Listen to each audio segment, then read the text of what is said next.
முனீஸ்வரர் சொல்லுவாங்க, சங்கிலி கற்பன் சொல்லுவாங்க, மதுரவேணன் சொல்லுவாங்க. இவங்கெல்லாம் குலதெய்வமாக இருந்தாலும் எல்லாருக்குமே ஒரு பெண் தெய்வம் தான் முதல் ஆதி குலதெய்வம். ஆச்சி மசாலா எந்த சமையலும் ருசி தேடும் ரகசியம் 20 ரூபாய். ஐப்பசி அமாவாசையும் கார்த்திகை மாச அமாவாசை, இந்த 2 அமாவாசையும் குலதெய்வத்தை போய் கும்பிட்டுட்டு வரணும். வாழ்ந்து இறந்து ஜீவனாக மாறிய தெய்வ அம்சம் கொண்டவங்க தான் குலதெய்வம். அந்த பேயின்றது யாருன்னா நம்மளோட குலதெய்வம் தான். முனீஸ்வரர்லாம் என்ன பிறவி எடுத்து வந்த குலதெய்வம். அந்த ஆன்மாவுடைய நிலையை பொறுத்து அவங்க தெய்வமாகறாங்களா இல்லை மோட்சம் அடைகிறாங்களா, அதுதான் இதில் இருக்கக்கூடிய சீக்ரெட்டான ஒரு விஷயம். நம்மளுக்கு இன்னமும் ஆன்மாவாக உயிர் வாழ்ந்து காவல் காக்கக்கூடிய தெய்வத்துக்கு கண்டிப்பாக படையல் போடணும். அரிசியும் பொட்டுக்கடலை அவல் இல்லாத படையல் அது ஏர்வையே ஆகாது. அந்த ஆடை வஸ்திர தானம் குலதெய்வத்துக்கு கண்டிப்பாக வருஷத்துக்கு ஒரு வாட்டி வழிபாடு பண்ணணும். கண்டிப்பாக வீட்டில் பிறந்த மூத்த குழந்தைக்கு தலைமுடி எடுக்கிறது ஃபர்ஸ்ட் குலதெய்வ கோயிலாக தான் இருக்கும். சாபம் பெற்றவர்கள், குலதெய்வத்தை வழிபாடு பண்ணாமல் விட்டவங்க, கோவிலை எடுத்து சீரமைக்காமல் விட்டவங்க, அந்த வலையில் குலதெய்வத்தை வாய் கட்டிட்டாங்க, குலதெய்வத்தோட அருள் இல்லை அப்படின்றவங்களுக்கு தான் பார்த்தீங்கன்னா Giriga's summer sale. Buy any AC and get free 2 nights 3 days holiday package. பக்தி கதைகள், பக்தி பாடல்கள் மற்றும் ஆன்மீக சொற்பொழிவுகள் மூலம் உங்கள் ஆன்மாவை தூய்மைப்படுத்துங்கள். இன்றைய ஆலய ஆப்பை டவுன்லோட் செய்யவும். ஆன்மீக கிளிட்ஸ் நேயர்களுக்கு அன்பார்ந்த வணக்கம். இந்த நேர்காணல்ல நம்ம கூட அஸ்ட்ராலஜர் ரேவதி ராஜேஷ் கண்ணா இருக்காங்க. வணக்கம்மா. வணக்கம். எப்படி இருக்கீங்க? நல்லா இருக்கு. பொதுவா குலதெய்வம் அப்படின்னாலே எல்லாத்துக்குமே ஒரு நம்பிக்கை இருக்கு. ஒரு சில பேர் சொல்லுவாங்க என்னோட குலதெய்வம் எது அப்படின்னு எனக்கே தெரியாது அப்படின்னு சொல்லுவாங்க. பொதுவாக குலதெய்வத்தை வழிபாடு செஞ்சால் என்னென்ன விஷயங்கள் மாறும்? குலதெய்வம் அப்படின்னு எடுத்துக்கிட்டிங்கனாக்கா வாழ்ந்து இறந்து ஜீவனாக மாறிய தெய்வ அம்சம் கொண்டவங்க தான் குலதெய்வம். நம்மளுடைய மூதாதையர் தான் குலதெய்வமே. ஸோ என்ன சொல்லுவாங்கன்னா, எந்த தெய்வத்தை கும்பிடலனாலும் குலதெய்வத்தை கும்பிடாமல் யாருமே இருக்கக்கூடாது. அதையும் இன்னும் கொஞ்சம் சீக்ரெட்டான ஒரு பழமொழின்னா, ஒரு நோய் வந்துச்சுன்னா நோய்க்கும் பார்க்கணும் பேய்க்கும் பார்க்கணும்னு சொல்லுவாங்க. அந்த பேயின்றது யாருன்னா நம்மளோட குலதெய்வம் தான். அது எப்படி சொல்றாங்க? ஆமாம், நம்மளோட குலதெய்வம் எல்லா தெய்வம் எல்லாத்தையுமே பேய் பிசாசு பூதம் இப்படின்ற ஒரு பேரும் அவங்களுக்கு இருக்குது. ஏன்னா இறந்து ஆன்மாவாகி அந்த ஆன்மா மோட்சத்துக்கு அடையாமல் தன்னுடைய வம்ச மக்களை நல்லபடியாக பார்த்துக்கணுன்ற ஒரு தெய்வ அம்சமாக உட்கார்ந்துருக்கவங்க தான் குலதெய்வம். அதாவது தெய்வம் குலத்தை காக்கத்துக்காக வந்த தெய்வம். அதனால தான் நீங்கள் இப்போ உள்ள காலகட்டத்துக்கு என்ன இருக்குன்னா, பெருந்தெய்வங்கள்லாம் சிறு தெய்வம் ஆயிடுச்சு, சிறு தெய்வங்கள்லாம் பெருதெய்வம் ஆயிடுச்சு. நான் எல்லா தமிழனாக பிறந்த அத்தனை பேருக்குமே குலதெய்வம் தான் பெருந்தெய்வம். அவங்கள கரெக்டாக கும்பிட்டுட்டு வந்தாலே எந்த ஒரு கண்டமாக இருக்கட்டும், எந்த ஒரு தோஷமாக இருக்கட்டும், எந்த ஒரு பிரச்சனையாக இருக்கட்டும் அண்டாது. இப்போது நம்மளோட தாத்தா பாட்டி, அவங்களுக்கு தாத்தா பாட்டியெல்லாம் இருப்பாங்கல்ல, அவங்க தான் குலதெய்வம் அப்படின்னு. டெஃபினட்டாக அவங்க தான் குலதெய்வம். காவ காத்தவங்க அப்படின்வாங்க. முனீஸ்வரர்லாம் என்ன பிறவி எடுத்து வந்த குலதெய்வம் தான் அவங்களாம். அந்த ஊர் எல்லையை பார்த்துக்கிட்டவங்க, இந்த இடத்துல விவசாயம் பண்ணவங்க. பெண் தெய்வங்கள் எல்லாம் பார்த்தீங்கன்னா இப்போ பேச்சியம்மன், முத்துமாரியம்மன் இவங்களாம் எடுத்துக்கிட்டிங்கனாக்கா நம்மளுடைய மூதாதையில் இறந்து போன பெண்களை அவங்க கோபத்தை தணித்து தெய்வமாக்கப்பட்டவங்க தான் இந்த பெண் தெய்வங்கள் எல்லாம். காஞ்சி காமாட்சி அம்மன் கோயிலுக்கு போங்க, அதே போல் இது மாங்காடு அம்மன் போங்க. அம்மனுக்கு பின்னாடி பெரிய கிணறு இருக்கும், அதை காப்பு போட்டு வச்சுருப்பாங்க. அவங்களாம் ஊசி மேலே தவம் செஞ்சு முக்தி அடைந்த ஸ்தலங்கள் அதெல்லாம் குலதெய்வம் தான் நிறைய பேருக்கு. ஓகே. இப்போது முனீஸ்வரன், சங்கிலி கருப்பு, இந்த மாதிரி நிறைய தெய்வங்கள், எல்லை தெய்வங்கள்லாம் சொல்லுவாங்க இல்லையா? அப்போ அவங்கெல்லாம் ஒரு குடும்பத்தில் தாத்தா பாட்டியாக இருந்தவங்களா? கண்டிப்பாக. அப்போ அவங்க எப்படி இன்னொருத்தவங்களும் வழிபாடு செய்கிறாங்க? இப்போ இந்த குலதெய்வத்துடைய சாஸ்திரப்படி எடுத்தீங்க அப்படின்னாக்கா, இந்த குலதெய்வங்கள் அப்படிங்கிறது இப்போ முனீஸ்வரர் சிலரை வச்சுட்டாங்க, அவங்கள தான் வழிபாடு பண்ணிட்டு வரோம். அந்த ஆன்மா ஒவ்வொரு இதுக்கும் ஒவ்வொரு தலைமுறைக்கும் மாற்றப்படும். அடுத்த ஒரு 10 ஜென்மம் எடுத்துகிட்டு போங்க, நானே குலதெய்வமாக கூட நிற்பேன் என்னோட குலத்துக்கு.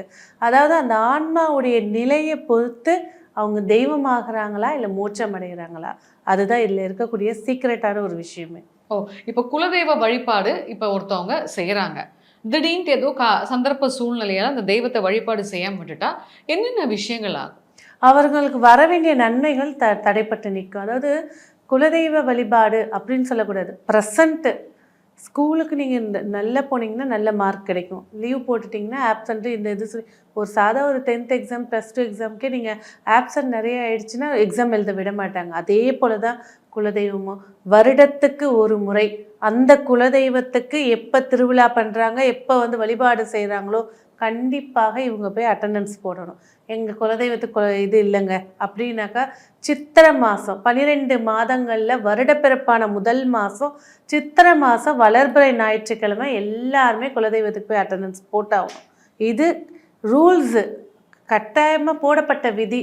போகலாமா வேணாமா அதெல்லாம் ஆண் தெய்வமா சித்திரை மாதம் போங்க, பெண் தெய்வமா ஆடி மாதம் போங்க, அவ்வளோதான். இதில் இருக்க இதில் வந்து முருகர் வரமாட்டார், சிவன் வரமாட்டார், பெருமாள் வரமாட்டார்.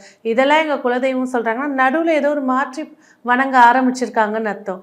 குலதெய்வம்ன்றது இதுலேயும் வந்து பார்த்திங்கன்னா இப்போ முனீஸ்வரர் சொல்லுவாங்க, சங்கிலி கற்பன் சொல்லுவாங்க, மதுரை வீரன் சொல்லுவாங்க. இவங்கெல்லாம் குலதெய்வமாக இருந்தாலும் எல்லாருக்குமே ஒரு பெண் தெய்வம் தான் முதல் ஆதி குலதெய்வம். அவங்கள காத்தவங்க அப்படின்னு திரௌபதி அம்மன் கோயில் போங்க, மரக்காணத்தில் இருக்காங்க. திரௌபதி அம்மன் கோயிலுக்கு காக்கிறவர் யார்? கருப்பணசாமி. அந்த மாதிரி ஒவ்வொரு பெண் தெய்வத்துக்கும் பச்சையம்மனுக்கு போனீங்கன்னா 7 முனி வாசலில் இருப்பாங்க. அந்த மாதிரி காவல் காக்கிற தெய்வம் தான் ஆண் தெய்வமாக வருமே தவிர மற்ற எல்லாருக்குமே குலதெய்வம்ன்றது ஒரு பெண் தெய்வம். ஓகே, இப்போ காட்டேரின்னு சொல்றாங்கல்ல, அந்த அம்மா யாராருக்கெல்லாம் குலதெய்வமா இருப்பாங்க? காட்டேரி அப்படின்றது பார்த்தீங்கன்னா அவருடைய காவல் தெய்வம் வந்து முனீஸ்வரன். முனீஸ்வரனை கும்பிட்றவங்க காட்டேரி கும்பிடுவாங்க. இப்போ பால் முனின்னு சொல்லுவாங்க, வெறும் வெண்பொங்கலை மட்டும் வச்சு வழிபாடு பண்ணுவாங்க, பால் பொங்கல் வச்சு வழிபாடு பண்ணுவாங்க. இவங்களுக்கு வந்து நான்வெஜ் படைக்க மாட்டாங்க. ஆனால் முனி காட்டேரி கும்பிட்றவங்க கண்டிப்பாக கருப்பு சேவல், அவங்கவுங்க எண்ணத்துக்குன்னு ஒரு வகை கலர் வச்சுருப்பாங்க. கருப்பு சேவல் கொடுப்பாங்க, ஒருத்தர் சிவப்பு சேவல் கொடுப்பாங்க. அது கூழ் ஊற்றும் போது கூழை ஊற்றி அந்த சேவல் அறுத்து வழிபாடு பண்ணுவாங்க. அந்த காட்டேரி கும்பிட்றவங்க வந்து அந்த வீட்டில் இருக்கக்கூடிய பெண்கள் மட்டும்தான் கும்பிடுவாங்க. அதில் ஆண்களுக்கு உள்ளே வரத்துக்கு அலோடு கிடையாது. ஸோ முனீஸ்வரனை வந்து வருஷம் கும்பிடுவாங்க. காட்டேரி வந்து பார்த்திங்கனாக்கா திருமணத்துக்கு முன்னாடி, கர்ப்பிணியாகி குழந்தை பெற்றதுக்கு அப்புறமா, இந்த 2 இதுக்கு மட்டும்தான் கும்பிடுவாங்க. ஓகே, இப்போது இன்னொரு ஒரு விஷயம், அதாவது வந்து பார்த்தீங்கன்னா குலதெய்வத்தை வழிபாடு செய்யலைன்னா சில பிரச்சனைகள் வரும் அப்படின்னு சொல்கிறீங்க இல்லையா? இப்போ நிறைய மதத்தாளுங்களுக்கு வந்து குலதெய்வமே இருக்காது. உதாரணத்துக்கு முஸ்லிம்ஸாக இருக்கட்டும், கிறிஸ்டியன்ஸாக இருக்கட்டும், அவங்களாம் இந்த குலதெய்வத்தை நம்ப மாட்டாங்க. இன்னொன்று இந்துவிலேயே வந்து பார்த்தீங்கன்னா நிறைய பேருக்கு தன்னோட குலதெய்வமே எதுன்னு தெரியாது. ஸோ அந்த மாதிரி இருக்கிறப்போ என்ன பண்ணுறது? அதாவது இப்போ முஸ்லீம்ஸ் இருக்காங்க அப்படின்னு பார்த்தீங்கன்னா, நம்ம வந்து பார்த்திங்கன்னா இப்போ செவ்வாய் வெள்ளிக்கிழமை சாமி கும்பிடுவோம், வீட்டில் டெய்லி விளக்கேற்றுவோம், இதெல்லாம் செய்வோம். ஆனால் முஸ்லீம்ஸ் வந்து கட்டாயமாக ஒரு நாளைக்கு 5லேருந்து 7 முறை தொழுகை பண்ணுவாங்க. அவங்களுடைய குலதெய்வம் என்ன அப்படின்னு பார்த்தீங்கன்னாக்கா, அந்த கடைசியாக யாத்திரை சொல்லுவாங்க, அங்கே போய் அந்த நபிகள் நாயருடைய ஜீவசமாதியை வழிபாடு செய்தது தான் அவங்களுடைய மிகப்பெரிய ஒரு வரப்பிரசாதமே. ஆனாலும் அவங்களுடைய முறையில் வந்து பார்த்திங்கனாக்கா, இந்த ரம்ஜான் வரத்துக்கு முன்னாடி ஃபுல்லாக சாப்பிடாமல் இருந்து விடிய காலையில் 4 மணிக்கு சாப்பிட்றது, அவங்களுடைய பாரம்பரிய முறைகள் என்னவோ அதை கரெக்டாக கடைப்பிடிச்சிட்டு வருவாங்க. அதில் தொழுகலை அப்படின்னாக்கா அவங்கள மன்னிக்கவே மாட்டாங்க. பெண்கள் இப்போ வந்து மசூதியில் போய் ஆண்கள் தான் பண்ணுவாங்க, பெண்களுக்குன்னே ஒரு மாசு இருக்குது, அங்கே போய் பண்ணுவாங்க. ஸோ அவங்களுடைய வழிமுறையை அவங்க பர்ஃபெக்டாக இருக்காங்க. இதே போல் கிறிஸ்டினில் எடுத்தீங்க அப்படின்னு பார்த்தீங்கன்னாக்கா, கண்டிப்பாக இந்த கிறிஸ்மஸ் வரக்கூடிய நாட்கள் எல்லாமே இரவு பூஜைகள், அவங்க இரவு வழிபாடுகள், அவங்களுடைய விஷயத்தில் வந்து நிறைய உபதேசங்கள் இருக்கும். மக்களுக்கு வந்து எப்படி திருத்தணும், மக்களுடைய வாழ்க்கை நிலை எப்படி இருக்கணும், பாடல்களாகவும் இசைகளாகவும் அவங்களுடைய வழிபாடு முறைகள் இருக்கும். அவங்களுடைய இதுலேயும் டிவிஷன்ஸ் இருக்குது. இப்போ அது இந்த கிறிஸ்டின்ஸ்க்கு வந்து கண்டிப்பாக எப்படி சொல்லலாம் அப்படின்னு பார்த்தீங்கன்னா, ஒரு குழந்தை பிறந்தாலும் ஞானஸ்தானம் பண்ணுவாங்க. அது எந்த சர்ச்சில் பண்ணாங்களோ அதுதான் அவங்களுடைய ஆதி சர்ச்சு. அந்த சர்ச்சுக்கு அவங்க கண்டிப்பாக வருஷத்துக்கு ஒரு வாட்டி போயிட்டு அவங்களோட ப்ரேயரோ இல்லை வழிபாடோ கண்டிப்பாக செய்யணும். இந்துக்களில் வந்து பார்த்தீங்கன்னாக்கா, கண்டிப்பாக இந்துவாக பிறந்துட்டாங்கன்னா குலதெய்வம்ன்றது நிச்சயமாக உண்டு. இதில் சாபம் பெற்றவர்கள், குலதெய்வத்தை வழிபாடு பண்ணாமல் விட்டவங்க, கோவிலை எடுத்து சீரமைக்காமல் விட்டவங்க, அந்த வலையில் வந்து குலதெய்வத்தை வாய் கட்டிட்டாங்க, குலதெய்வத்தோட அருள் இல்லை அப்படின்றவங்களுக்கு தான் வந்து பார்த்திங்கன்னா ஒரு 2 ஜென்ரேஷன் அப்போ எங்களுக்கு குலதெய்வம் என்னன்னு தெரியாது, எங்கே இருக்குதுன்னு தெரியும். ஏன்னா இப்போ உள்ளதில் வந்து பார்த்திங்கன்னா வெத்தலை பிரசனம், சோழி பிரசனம்லாம் போட்டு குலதெய்வம் எங்கே இருக்குது எப்படி இருக்குதுன்னு நம்ம சொல்லிடலாம். ஆனால் அவங்களுக்கு அந்த பிராப்தம் இருந்தால் தான் இந்த ஜென்ரேஷனுக்கு அது கிடைக்கும் இல்லையா. அதுக்கு அடுத்து பேரன் பிறக்கிறேன்னா பேத்தி அவங்களோட ஹாரோஸ்கோப்பில் இருந்தால் தான் எடுத்து அவங்க போய் வழிபாடு செய்ய முடியும். அது வரைக்கும் அந்த தெய்வம் உக்கிரமாக தான் இருக்கும். இவங்களுக்குன்னு வர வேண்டிய விஷயங்களில் தடைகளை தான் ஏற்படுத்திட்டு இருக்கும். ஓகே. இப்போ குலதெய்வத்துக்கு வருஷத்துக்கு ஒரு தடவை போய் பொங்கல் வைப்பாங்க, படையல்லாம் போடுவாங்க இல்லையா? இப்போ அது ஏன் பண்றோம்? பண்ணாம விட்டா என்ன ஆகும்?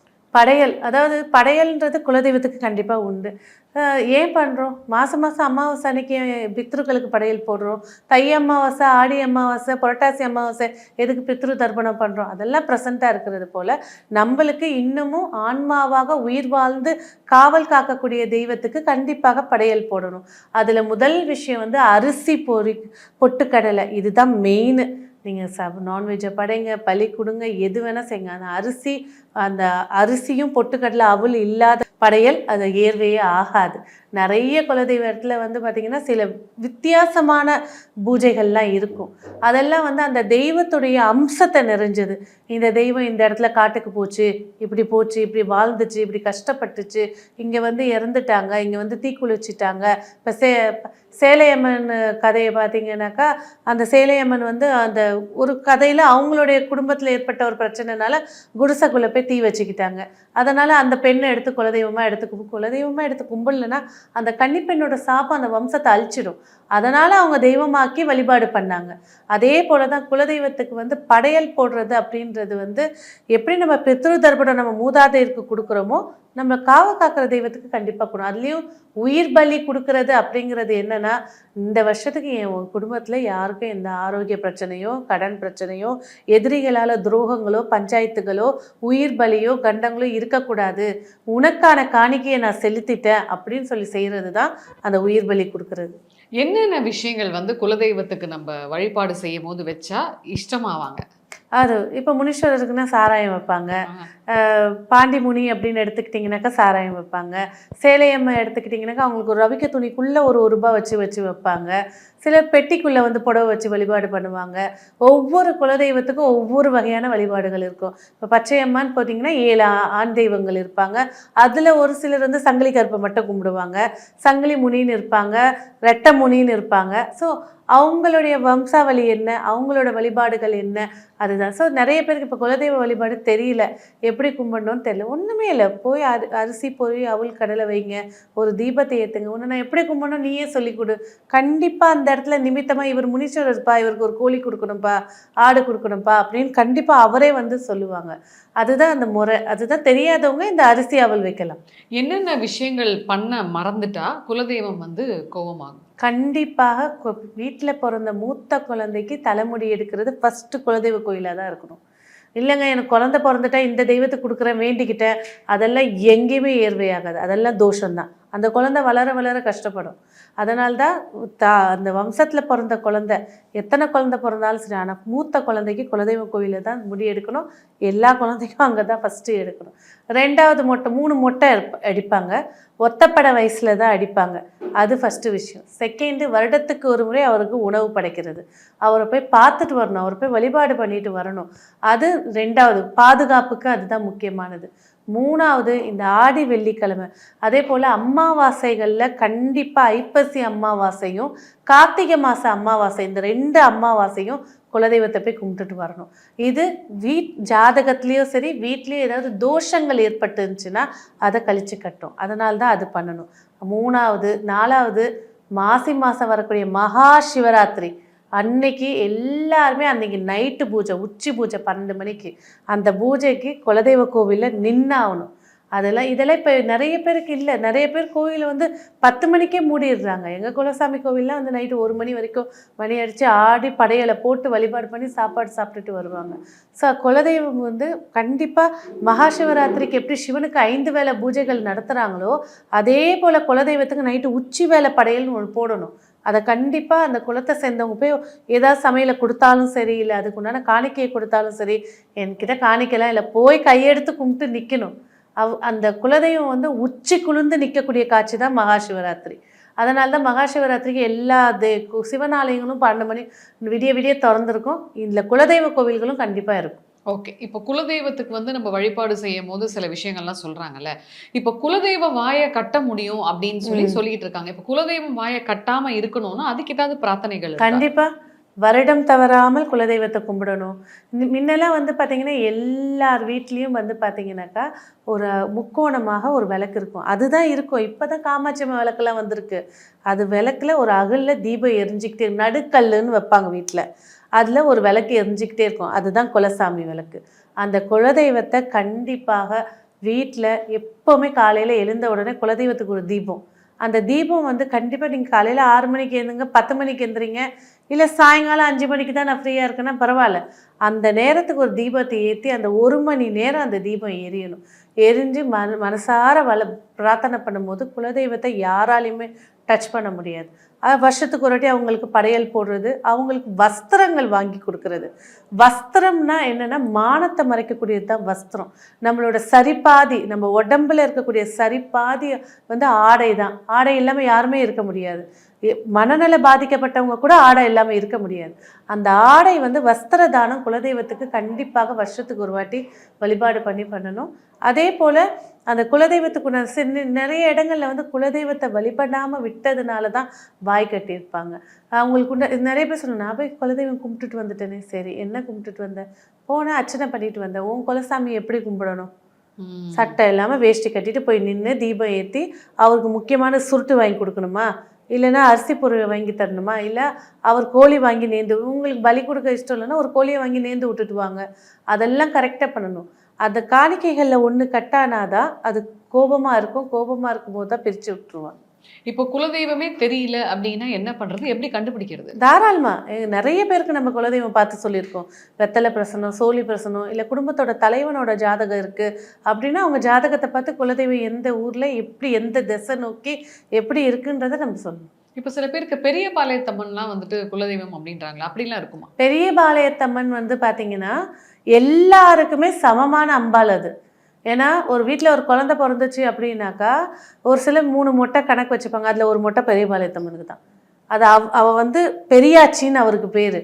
நம்ம பெரிய பாளையத்தம்மன் அம்மன் தான் சொல்லியிருக்கோம். அவள் பெரியாச்சி. பிரசவத்துக்கெல்லாம் அவளை தான் போய் கும்பிட்டுட்டு வருவாங்க. குழந்தை பிறந்த நோய் நொடி என்னன்னா வேப்பஞ்சேலை கட்டி கொடுக்கக்கூடிய கோயில் அது ஒன்று தான். ஸோ அந்த கோவில் வந்து பார்த்திங்கனாக்கா நம்ம பிரசவமாக புள்ளத்தாச்சியாக இருக்கக்கூடியவங்க கண்டிப்பாக அந்த கோவிலில் போய் வழிபாடு செஞ்சே ஆகணும்.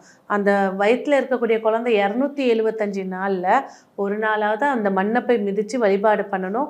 அந்த குழந்தை பிறந்த உடனே அந்த கோவிலில் இந்த காட்டேரி கும்பிட்றவங்க, பெண் தெய்வத்தை வழிபாடாக வச்சுருக்கவங்க எல்லாருமே பெரியபாளையத்தம்மனுக்கு ஒரு மொட்டை கொடுப்பாங்க. அது கண்டிப்பாக அது கொடுத்தாகும். ஸோ ரொம்ப சூப்பராக சொன்னீங்க மேம். இப்போ பொதுவாக இப்போ குலதெய்வத்துக்குன்னு ஏதாவது குறிப்பிட்ட நாள் இருக்கா? அந்த நாளில் இந்த மாதிரிலாம் பண்ணிங்கன்னா உங்களோட குலதெய்வம் வசியமாயிடும் அப்படின்ட்டு ஏதாவது இருக்கா? கண்டிப்பாக. ஒவ்வொரு அமாவாசையும் இல்லையா, நீங்கள் பிறந்த கிழமை, இந்த 2 தான் விஷயமே இருக்கிறது. இந்த நாளில் போய் குலதெய்வத்துக்கு ஒரு தீபம், குலதெய்வம் ஊரில் இருக்குங்க போக முடியாது அப்படின்னா நீங்கள் இருக்கக்கூடிய ஒரு பூஜை அறையிலே ஒரு தனியாக ஒரு மனை, அந்த மனை வந்து 4 காலாக இருக்கணும். ஏன்னா 2 காலில் குத்து விளக்கு தான் வைக்கணும், 3 காலில் காமாட்சம்ம விளக்கு, 4 காலில் வைக்கிறது தான் குலதெய்வத்துக்கான மனை. அந்த மனை வச்சு ஒரு அகல் வச்சு தீபம் ஏற்றினாலே, அதுவும் அமாவாசை அன்னைக்கு அணையா தீபமாக குலதெய்வத்துக்கு ஏற்றி வச்சாலே போதும். அந்த வீட்டில் எப்பேற்பட்ட நெகட்டிவாக இருக்கட்டும் வச்சு நல்ல ஒரு வளர்ச்சியை ஏற்படுத்தி கொடுக்கும். ஸோ குலதெய்வத்தை பற்றி நிறைய விஷயங்கள் நம்மளோட ஆன்மீக கிளிட்ஸ் நேயர்களுக்காக சொன்னீங்க மேடம். மகிழ்ச்சி. நன்றி. ஆச்சி மசாலா எந்த சமையலும் ருசி தேடும் ரகசியம் 20 ரூபாய். Kirigas Summer Sale. Buy any AC and get free 2 nights 3 days holiday package. பக்தி கதைகள், பக்தி பாடல்கள் மற்றும் ஆன்மீக சொற்பொழிவுகள் மூலம் உங்கள் ஆன்மாவை தூய்மைப்படுத்துங்கள். இன்றைய ஆலய ஆப்பை டவுன்லோட் செய்யவும்.